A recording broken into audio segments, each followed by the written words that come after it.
Now let us see how to apply or how to define margins for any particular element. Now margins are something that are used to generate some space or some white space outside the element area. That means let us see this particular table, and you will see from the left of the browser it is very near, and you want to increase some space and you want it to be little more on right. So you can define a margin here. Margins can be applied on all the four sides of the element. Let's say you want space from the top, or you want space from the right, or from the bottom, or from the left. So margins can be applied from all the four areas. So let's say I go to this table and give it a class. Let's say margin. And within the style, we will create CSS for this class called margin. Now please keep in mind that the class names that I'm taking, I'm only keeping it margin because it will be easy to understand. You don't have to keep margin. This value is completely variable and you can keep anything as a class name. Now here let's say I will type margin left because I want left margin to be changed to be 40 px.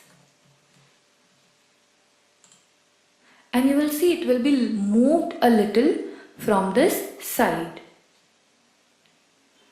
Now let us say we see on bottom, let's say we want to increase the margin of bottom.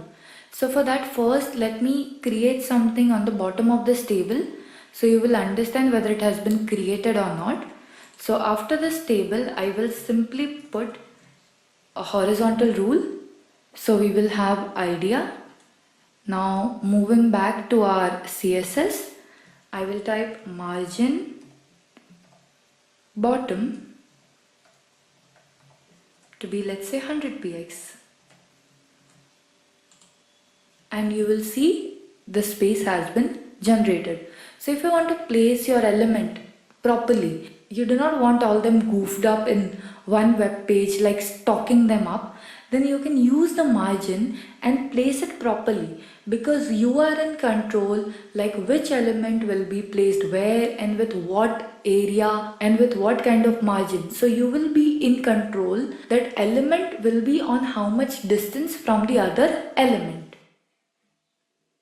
So you can apply margins on top, right, bottom and left. We can also use a shorthand property, that is all the properties in one declaration, for which we will type margin. Then first we will define top, then the right, then bottom, and then again left. So you will see it has been applied.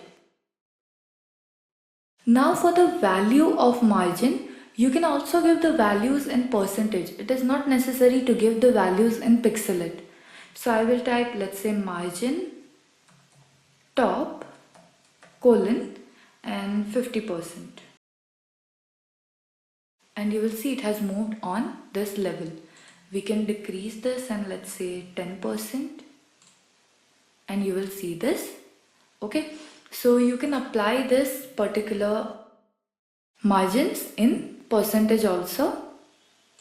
What is interesting is that you can use negative value as well. Let's say -3. And it will be overlapping the area. So you can use the margins in positive and negative both the way. Or you can simply leave it to be auto.